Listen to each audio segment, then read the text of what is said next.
तो चलिए जी पानीपत के सेकंड पार्ट पे आते हैं। पहले पार्ट में आपने काफ़ी चीज़ें देख ली, पानीपत के 3 युद्ध देख लिया है, ये देख लिया कि पानीपत बना कब था। चलो बनने के बारे में देखते एक बार। मैंने आपको बताया था कि 1 नवंबर 1989 को क्या है, करनाल से अलग हो गया, क्या बना था, पानीपत।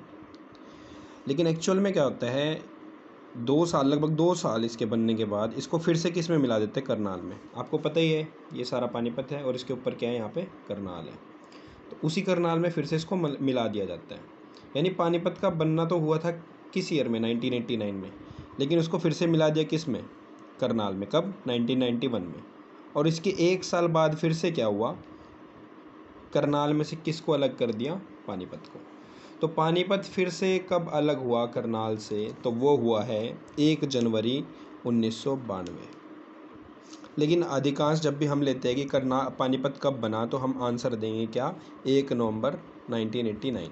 भले ये फिर से करनाल में जुड़ गया और फिर करनाल से फिर से अलग हो गया। तो ये तो होगी बात किसके, इसके बनने के ऊपर। अब हमने ये चीज़ें कल देख ली थी पिछली वाली क्लास में कि भाई पानीपत के 3 युद्ध कौन से हैं। ये देख लेते हैं, इब्राहिम लोदी का मकबरा, काबुली बाग है, काबुली मस्जिद है वहाँ पर।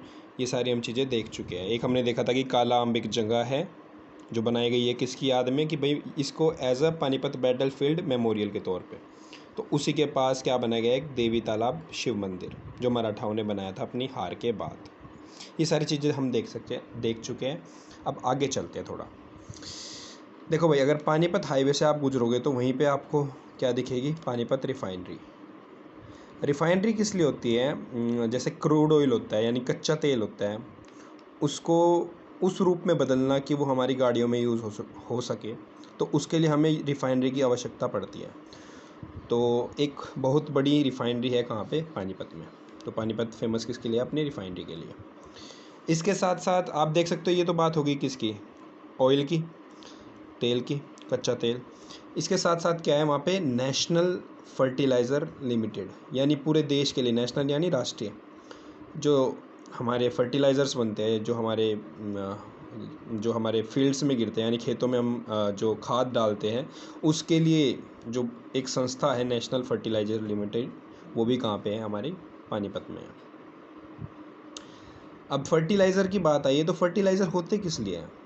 जो खाद हम डालते हैं वो इसलिए डालते हैं कि हमारे पेड़ पौधों की क्या है, ग्रोथ हो जाए, मतलब वहाँ से कीड़े वगैरह हट जाए और उसकी ग्रोथ, जैसा ज़्यादा प्रोडक्शन मिले हमें, ज़्यादा उपज मिले हमें, तो इसलिए हमारे फर्टिलाइज़र यूज़ होते हैं। तो ऐसे ही जैसे एक नेशनल फर्टिलाइज़र लिमिटेड कहाँ पे, अगर हरियाणा जीके में क्वेश्चन आए तो आंसर आएगा पानीपत।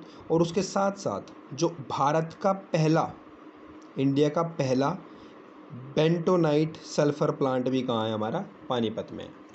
अब मैं आपको इसके बारे में बताऊंगा कि सल्फ़र किस लिए आवश्यक होती है, ठीक है। मतलब ये बेंटोनाइट सल्फ़र प्लांट है किस चीज़ के लिए, मैं बता के आगे चल सकता हूँ, लेकिन मैं चाहता हूँ आप इसको समझे, सल्फ़र का क्या यूज़ है। देखिए, एक प्रोसेस होता है जिसको हम कहते हैं फोटोसिंथेसिस या फिर प्रकाश संश्लेषण। होता क्या है, जैसे हम खाना खाते हैं, हमारे पास रोटी होती है, चावल होते हैं, दालें होती हैं। हम खाना खा सकते हैं, कोई भी चीज़ फास्ट फूड लेके खा सकते हैं, लेकिन प्लांट अपना खाना कहाँ से बनाए या कहाँ से लाए, उसे तो कोई खाना नहीं देता ना। तो उसकी एक प्रोसेस जिससे पौधा अपना खाना बनाता है, उसको हम कहते हैं फोटोसिंथेसिस या फिर प्रकाश संश्लेषण। होती क्या है, जो हम कार्बन डाइऑक्साइड क्या है, जो ह्यूमन बींग्स प्रोड्यूस करते हैं, जैसे हम सांस ले रहे हैं तो हम छोड़ते क्या है, कार्बन डाइऑक्साइड छोड़ते हैं अपनी, ठीक है। ऑक्सीजन हम इनहेल करते हैं और कार्बन डाइऑक्साइड हम एक्सहेल करते हैं, यानी हम ऑक्सीजन सांस ली, ऑक्सीजन अंदर गई, और सांस छोड़ी तो कार्बन डाइऑक्साइड बाहर आई। तो वो जो कार्बन डाइऑक्साइड ह्यूमन बींग्स छोड़ते हैं या फिर फैक्ट्रीज प्रोड्यूस करती है, उसको यूज़ करता है कौन, एक पौधा। वो क्या करता है, उस कार्बन डाइऑक्साइड को लेता है। पौधे में पत्तियाँ होती है, ये देखो, जैसे ये पौधे की एक पत्ती है, तो इस पत्ती के अंदर यहाँ पर एक पदार्थ होता है जिसको हम कहते हैं क्लोरोफिल। पत्तियों के अंदर क्या होता है, क्लोरोफिल। तो इस क्लोरोफिल का क्या काम होता है, ये कार्बन डाइऑक्साइड को सोखता है पानी के साथ, ठीक है। पौधा पानी अपनी जड़ों से लेता है ना, कार्बन डाइऑक्साइड और पानी को एक साथ मिला के ये क्लोरोफिल क्या करता है, सूर्य की रोशनी में यानी सनलाइट में उसको कन्वर्ट कर देता है कार्बन डाइऑक्साइड को, किस में, ऑक्सीजन में। और साथ में क्या, एनर्जी। जी हाँ, वो एनर्जी है क्या, उसको हम कहते हैं ग्लूकोज, C6H12O6। ये ग्लूकोज क्या है, हमारा एनर्जी है, किसके लिए, प्लांट के लिए, और इसको हम कार्बोहाइड्रेट्स भी कह देते हैं। ठीक है भाई, ऊर्जा यहाँ से लेता है पौधा अपनी। तो समझ गए आप बात। पत्ती के अंदर क्लोरोफिल है। क्लोरोफिल क्या करता है, सनलाइट की उपस्थिति में यानी सूरज की रोशनी में कार्बन डाइऑक्साइड और वाटर को कन्वर्ट कर देता है किसमें, ग्लूकोज में और ऑक्सीजन। और यही वाली ऑक्सीजन क्या है जो ह्यूमन बींग्स लेते हैं। हमने एक सांस ली तो हम क्या लेते हैं, ऑक्सीजन। तो देखिए इस क्लोरोफिल का क्या काम है कि ये कार्बन डाइऑक्साइड को ऑक्सीजन में कन्वर्ट करे, साथ में एनर्जी भी दे। तो जितना अच्छा क्लोरोफिल होगा उतना फ़ायदा है किसी भी प्लांट के लिए, उतनी उसकी प्रोडक्शन बढ़ेगी।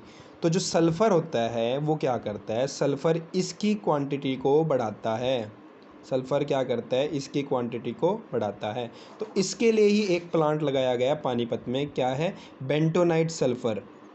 तो ये क्या करेगा, हेल्प इन इंक्रीजिंग क्लोरोफिल, ये प्लांट का क्लोरोफिल बढ़ा देगा। तो हमने यहाँ दो चीज़ें देखी, एक तो हमने एक प्रोसेस सीख लिया है कि हमारा साइंस में एक प्रोसेस होता है फोटोसिंथेसिस या फिर प्रकाश संश्लेषण, वो होता क्या है।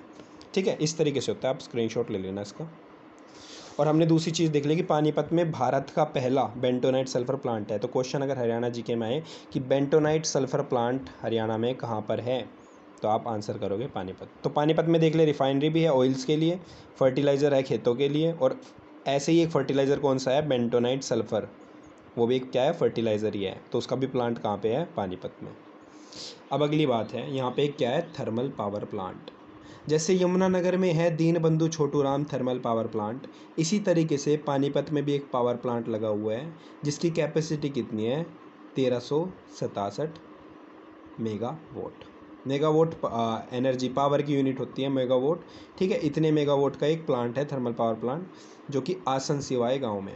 तो ये हमने देखा तीन चीज़ है पानीपत में लगभग, एक तो रिफाइनरी है, एक फर्टिलाइज़र्स के लिए है, एक सल्फ़र का प्लांट है, और एक थर्मल पावर प्लांट है। तो भाई अगर क्वेश्चन आए तो कर लोगे आप।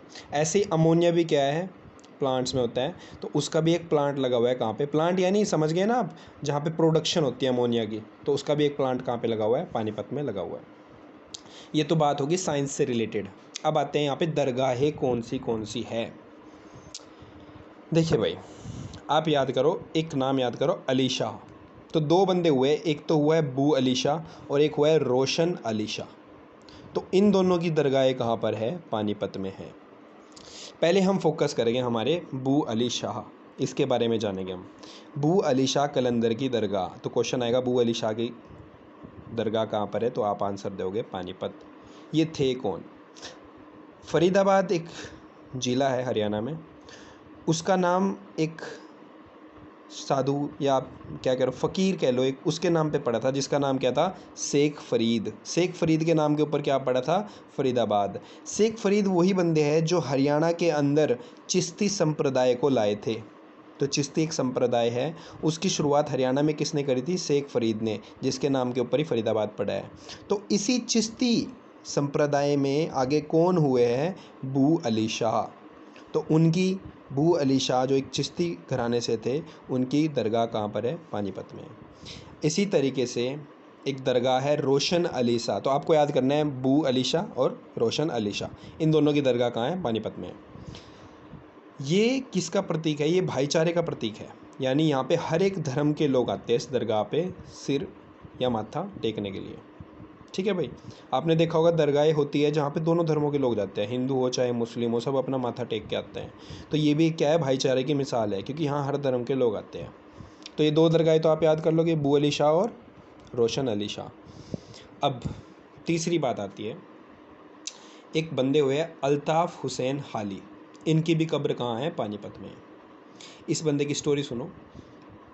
जो हाली साहब है, इन्होंने क्या किया था, काफ़ी सारा पैसा इकट्ठा करके आसपास के लोगों से एक लाइब्रेरी की शुरुआत की थी, एक पुस्तकालय की शुरुआत करी थी, कहाँ पे, पानीपत में। फिर ऐसे ही चंदा इकट्ठा कर करके इन्होंने एक स्कूल बनवा दिया। तो ये समाज सेवी थे एक किस्म से, कौन, अल्ताफ़ हुसैन हाली। तो पुस्तकालय बनवा दिया और बाद में एक स्कूल बनाया, और जिसका नाम क्या है, हाली हाई स्कूल। तो हाली हाई स्कूल भी कहाँ है, पानीपत में। तो आपने देख लिया, तीन लोगों की कब्र है। एक बू अली शाह जो चिश्ती संप्रदाय से थे, जो शेख फ़रीद ने चलाया था। एक रोशन अली शाह और तीसरे कौन, अल्ताफ़ हुसैन हाली। तो कर लोगे ये तीनों क्वेश्चन अब अगर आए आपके पास हरियाणा जीके में। ठीक है, थोड़ा आगे चलते हैं अब। सलारगंज गेट, एक नवाब हुए जिनका नाम ही क्या था, सलारगंज। तो पानीपत के बीचों बीच एक गेट है जिसका नाम क्या है, सलारगंज गेट। ये आपको याद करना है कि सलारगंज गेट कहाँ पे है, पानीपत के अंदर है। टूरिज़्म यानी घूमने के उससे देखा जाए तो जो टूरिज़्म मिनिस्ट्री है हरियाणा की, उसने यहाँ पे 2 प्लेसेस को टूरिज़्म स्पॉट डिक्लेयर कर रखा है। एक तो स्काई लार्क है, कहाँ पे, पानीपत के अंदर ही। ये था ना पानीपत, ये रहा पानीपत। और पानीपत से नीचे जाके क्या है, समालखा। और समालखा के अंदर क्या है, ब्लू जे। तो ब्लू जे पर्यटन स्थल कहाँ पर है, समालखा में है। ठीक है भाई, अब थोड़ा आगे चलते हैं। एक क्वेश्चन एक्सेप्शन में अगर आए कि बू अली शाह जो हमने अभी पढ़ा चिश्ती संप्रदाय से थे, उनके फादर और मदर की भी दरगाह कहाँ पर है, पानीपत में ही है। फादर का नाम क्या था, फ़खरुद्दीन, और मदर का क्या था, हाफिज़ जमाला। तो फ़खरुद्दीन और हाफिज़ जमाला की भी मकबरा कहाँ पे है, पानीपत में है। अब चलते हैं कुछ फैक्ट्स की ओर। हाईवे पर अगर आप दिल्ली की साइड जाओगे यमुनानगर से पानीपत, बस जब पानीपत से गुजरेगी तो आप देखोगे बहुत सारे ढाबे आते हैं रोड पे, और उन ढाबों के पास में दुकान खुली रहती है पंचरंगा अचार की। अगर आपने नोटिस किया हो, किसी भी ढाबे पे आप जाओगे तो वहाँ बहुत ज़्यादा फेमस है एक पंचरंगा अचार, उसकी दुकानें खुली रहती है कि आप वहाँ से ले सकते हो। तो हरियाणा के पानीपत में ही पंचरंगा अचार सबसे ज़्यादा फेमस है, वहीं से इसकी शुरुआत हुई। शुरुआत और किस चीज़ की हुई है पानीपत से, 2015 में मोदी सरकार ने पूरे देश में एक आंदोलन चलाया कि बेटियों को बचाना है। आंदोलन कह लो या फिर एक स्कीम कह लो कि बेटी बचाओ और बेटी पढ़ाओ। ये टैगलाइन आपने काफ़ी बार पढ़ी होगी बसों के पीछे, ठीक है, स्कूल की गाड़ियों के पीछे। तो इस योजना की शुरुआत 2015 में 22 जनवरी को हुई थी। पूरे देश में लागू हुई थी ये योजना। जब ये योजना शुरू हुई तो पूरे देश के लिए 100 करोड़ रुपए का इसका बजट रखा गया था। ठीक है भाई, 100 करोड़ का इसका बजट रखा गया था पूरे देश के लिए। और हरियाणा में ये शुरू कहाँ से हुई थी, हरियाणा के अंदर ये पानीपत में शुरू करी गई थी। ठीक है, इसी तारीख को पानीपत में भी क्या हुई थी, ये लॉन्च हुई थी। तो अगर पूछा जाए बेटी बचाओ बेटी पढ़ाओ कहाँ लॉन्च हुई थी, तो वो पानीपत में हुई थी। इसलिए ऐसे ही इसी तरीके से हरियाणा का जो पहला अनाज बैंक है वो 2017 में लॉन्च हुआ था, वो भी कहाँ, पानीपत में ही, जिसको क्या कहते हैं, अन्नपूर्णा वस्त्र एवं अनाज बैंक। तो ये सारी चीज़ें कहाँ हुई है, पानीपत में हुई। एक आध्यात्मिक संग्रहालय है पानीपत में, आध्यात्मिक यानी भक्ति से रिलेटेड। देखिए हमने चिश्ती वंश पढ़ा, अभी बू अली शाह हुए चिश्ती से, वो भी आध्यात्मिक है ना थोड़ा, तो उससे याद रख लेना आपकी आध्यात्मिक संग्रहालय भी कहाँ पे है, पानीपत के अंदर है। ऐसे ही आपने पढ़ा होगा ब्रह्म कुमारी ईश्वरी विश्वविद्यालय, प्रजापति ब्रह्म कुमारी ईश्वरी विश्वविद्यालय, वो भी कहाँ है, पानीपत के अंदर है हमारा। देखिए ये सारी चीज़ें हम देखा जाए तो धर्म से रिलेटेड आ रही हैं यहाँ पे। और आप देखोगे तो ब्रह्म कुमारी क्या होते हैं, जैसे ब्रह्मचारी कौन होते हैं, पुरुषों को ब्रह्मचारी कह देते हैं जो शादी विवाह नहीं करते, सादा जीवन जीते हैं। ऐसे महिलाओं के लिए क्या होता है, ब्रह्म कुमारी। तो उनका भी एक ब्रह्म कुमारी एक धर्म है, आप देख सकते हो अगर गूगल करोगे इसके बारे में। तो उनका भी एक विश्वविद्यालय है, वो कहाँ पे है, पानीपत के अंदर है। तो पानीपत जब भी दिमाग में आए थोड़ा सोच लेना कि वहाँ पे चिश्ती वंश के बू अली शाह हुए हैं, वहीं पे आध्यात्मिक संग्रहालय है, वहीं पे क्या है, ब्रह्म कुमारी ईश्वरी विश्वविद्यालय। ठीक है भाई, हरियाणा में कुछ 20 ऊर्जा पार्क हैं। ठीक है, उनमें से जो पहला ऊर्जा पार्क था वो पानीपत के अंदर खुला था, जो कि पानीपत के नौथला में। तो आप देख सकते हो पहली पहली चीज़ें क्या क्या हुई, बेटी बचाओ बेटी पढ़ाओ कहाँ से शुरू हुआ, पानीपत से शुरू हुआ। ऐसी ऊर्जा पार्क भी, पहला ऊर्जा पार्क कहाँ खुला, पानीपत में खुला। ठीक है, अब अगली बात आती है, नेत्रहीन बच्चों के लिए सरकारी संस्थान कहाँ है, पानीपत में है। अब देखिए मैं ऐसे आपको डब्बे के तौर पे समझा देता हूँ। ऊपर करनाल है, सोच लो ऐसा, ठीक है, ऊपर क्या है, करनाल है, नीचे क्या है, पानीपत है, इधर कुछ कैथल है। तो मैं आपको बताना क्या चाह रहा हूँ कि करनाल के अंदर तो है गूंगे बच्चों के लिए, मैं आपको पीछे ले जाता हूँ एक बार। गूंगे बच्चों के लिए माता प्रकाश कौर मूक विधिर एवं वाणी विकलांग केंद्र, ये 2002 में शुरू हुआ था। ये शुरू कहाँ हुआ था, करनाल में। इसको आप लिख लेना अपनी नोटबुक में, माता प्रकाश कौर मूक बधिर एवं वाणी विकलांग केंद्र, यानी जो बोल नहीं पाते, गूंगे होते हैं बच्चे, उनके लिए एक केंद्र खुला है। कहाँ पे खुला है, वो खुला है करनाल के अंदर।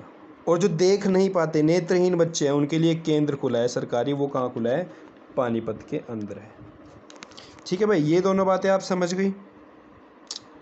अब लास्ट एक आता है सिंथेटिक रबड़ प्लांट, वो भी कहाँ है? पानीपत में। सिंथेटिक क्या होता है? कृत्रिम।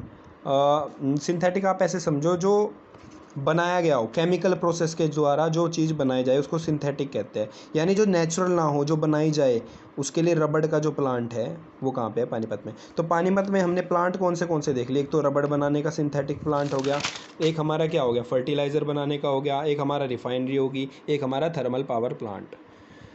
अब जो हमारा लास्ट पॉइंट रहता है इस जिले में, वो है कि एक शिव शनिधाम है, वो भी कहाँ पे है? पानीपत में, जिसका नाम दूसरा क्या है? दादा पोता मंदिर। तो अगर क्वेश्चन आएगा क्या कि दादा पोता मंदिर हरियाणा में कहाँ पर है, तो वो कहाँ पे है? हमारा पानीपत ज़िले के अंदर। तो भाई ये हमारा पानीपत हुआ। इसको अच्छे से कर लेना आप। मैं एक बार पूरा ये दिखा देता हूँ, आप स्क्रीनशॉट लेना चाहो तो इसमें से फिर उतार लेना स्क्रीनशॉट लेके। ठीक है, बस लेक्चर इतना ही रखते हैं, और लाइक करते रहो इसको, अपने दोस्तों के साथ शेयर करो, और कमेंट करा करो भाई कोई डाउट हो तो आपको। ठीक है, थैंक यू।